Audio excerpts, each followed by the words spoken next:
Sabah dan Sarawak perlu bersiap sedia menjelang pemindahan Ibu Negara Indonesia ke Kalimantan yang terletak berhampiran kedua-dua negeri itu. Timbalan Perdana Menteri Datuk Seri Fadilah Yusof berkata, fokus perlu tertumpu kepada usaha mempercepat pembangunan di sempadan.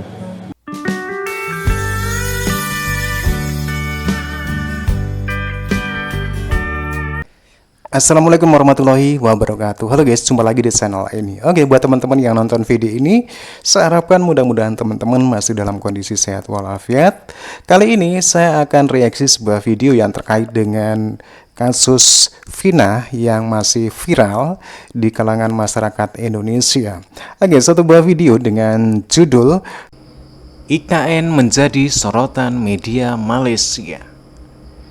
Oke teman-teman, bagaimana media-media Malaysia menyoroti pembangunan ibu kota baru Indonesia? Oke, seperti apa videonya? Sebelum kita berkomentar, kita akan lihat dulu.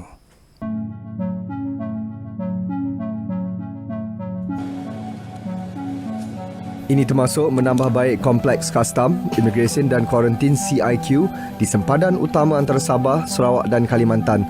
Beliau yang juga Menteri Perdagangan dan Komoditi berkata, aspek lain yang harus diberi perhatian ialah membina dan meneroka jalinan kerjasama perniagaan dengan perniagaan antara Malaysia dan Indonesia. Ia bertujuan mewujudkan interaksi ekonomi antara sempadan bagi memenuhi keperluan kedua-dua negara. Malaysia-Indonesia mungkin boleh merancang untuk membangunkan laluan kereta api di sempadan Sarawak dan Kalimantan. Kemudahan itu dapat digunakan untuk mengangkut barangan dari Kalimantan ke Bintulu menggunakan fasiliti pelabuhan Bintulu. Hasrat Malaysia dalam mencari jalan terbaik untuk memastikan pembangunan ibu negara baharu Indonesia di Kalimantan dapat memberi manfaat kepada Sabah dan Sarawak disokong pakar ekonomi dan politik. Menurut Timbalan Pengarah Institut Kajian Etnik Universiti Kebangsaan Malaysia, Profesor Dr. Kartini Abu Talib, hubungan istimewa kedua-dua negara akan semakin erat terutama dari segi diplomatik serta pembangunan. Pembangunan Nusantara, terutama sekali di Kalimantan, dilihat akan memberi manfaat besar kepada wilayah Sabah dan Sarawak, terutamanya dalam beberapa perkara. Yang pertama ialah melihat kepada guna tenaga buruh di dua negara, saya kira akan lebih mudah dan lancar dalam sektor perladangan terutamanya, iaitu kelapa sawit. Yang kedua, pembangunan di Nusantara, di Kalimantan juga akan meminimalkan aktiviti jenayah rentas sempadan dalam maksud kedua-dua negara, iaitu Malaysia-Indonesia, akan lebih anjal dari segi kerjasama keselamatan sempadan sesuai dengan pembangunan inklusif Nusantara. Dekan Fakulti Kemanusiaan, Pengurusan dan Sains Universiti Putra Malaysia, Profesor Datuk Dr. Jayum Anak Jawan berkata, usaha itu secara tidak langsung dapat membentuk sebuah jaringan kerjasama dalam membangunkan kawasan Nusantara. Malaysia, khususnya Sarawak, Sabah, tidak ada pilihan. Negeri, kedua-dua negeri wilayah itu, dia mesti menyediakan diri, dia mesti mengambil bahagian dalam pembangunan ini. Kalau tidak, kedua-dua wilayah itu akan tertinggal. Bukan saja itu, negeri-negeri lain, negara-negara lain akan cuba juga mendapat bahagian dalam kebangkitan pembangunan di Nusantara tadi.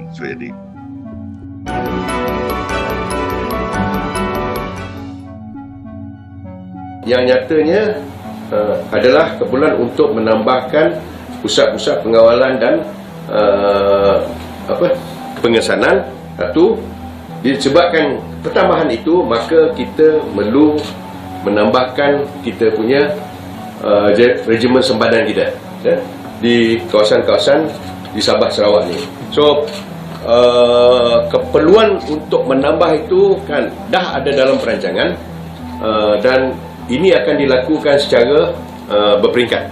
Beliau berkata demikian dalam wawancara khas sempena sambutan Hari ATM ke-89 pada 16 September ini di Wisma Perwira ATM. Katanya pertambahan penduduk berkemungkinan mewujudkan peningkatan kes jenayah rentas sempadan seperti penyeludupan. Jelas beliau, ATM akan bekerjasama dengan Tentera Nasional Indonesia berhubung pengawalan sempadan dan penambahan bilangan pos kawalan keselamatan di sempadan dibuat selari dengan pihak TNI. Apabila kita melakukan pos-pos sempadan ni kan, dia ada two side lah. Satu ATM, satu TNI kan. Buat masa ni kita lakukan secara kata orang in parallel lah. ATM ada satu ke sini, TNI ada satu ke situ. So benda akan tambah lagi. If you ask me by the numbers now, I will not be able to tell you, but there will be a significant number of increase of this post. Tan Sri Afendi berkata penugasan pengawasan juga akan dimantapkan menerusi kaedah manual iaitu penggunaan tenaga manusia dan kaedah bersistem yang melibatkan penggunaan sensor atau praktis konvensional semasa iaitu penggunaan drone dan pusat kawalan yang boleh memantau dari jarak jauh.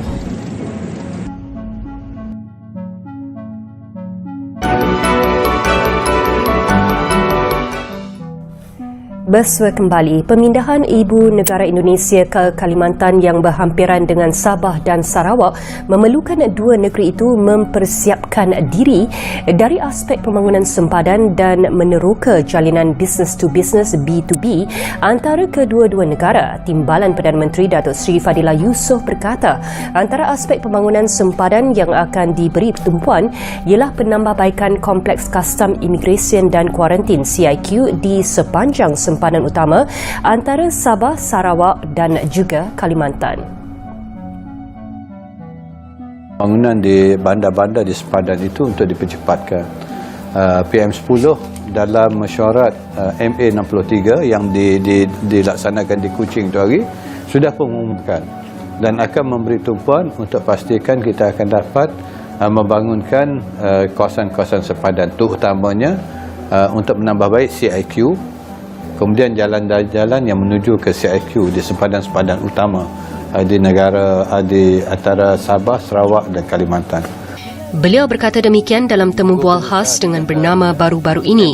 Kementerian Kewangan sebelum ini meluluskan peruntukan tambahan 1 bilion ringgit bagi projek menaik taraf dan membina infrastruktur lebih baik di sepanjang sempadan Sarawak dan Sabah, terdiri daripada 1,881 km memisahkan Sarawak dan Sabah di Malaysia dan wilayah Kalimantan di Indonesia.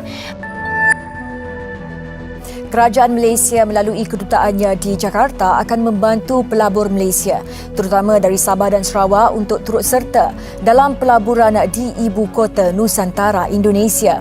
Selain itu, perbincangan akan dilakukan di antara Kerajaan Malaysia dan Wakil Syarikat Dewan Perniagaan dan Perindustrian Kadin Indonesia, Cawangan Kalimantan.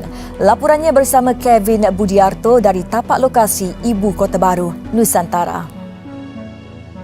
Langkah awal yang perlu dilakukan segera adalah meningkatkan perdagangan sempadan kedua negara dan potensi pembangunan sempadan bersama. Perhubungan di antara kita punya border ekonomi. Tapi situlah permulaannya. Akhirnya akan touch Sabah ekonomi, Sarawak ekonomi dengan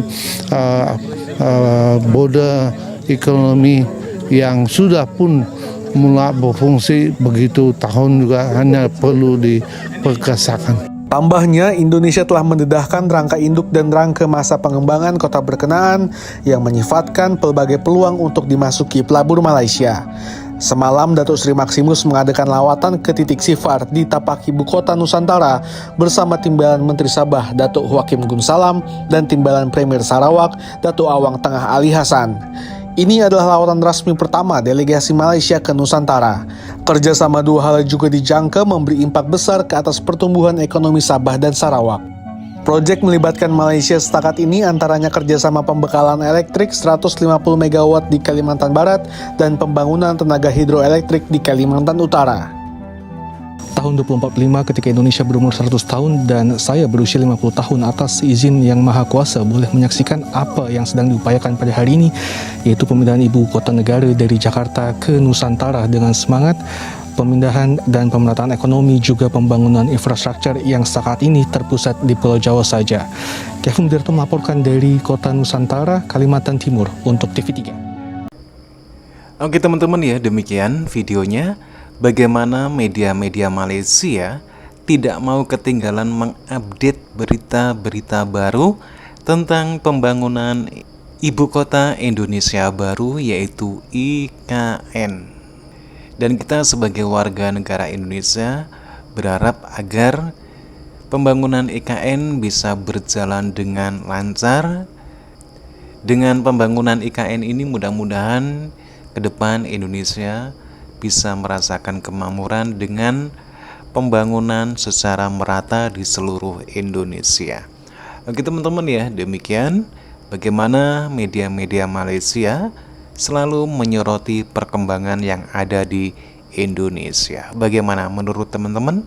Silakan teman-teman bisa berkomentar.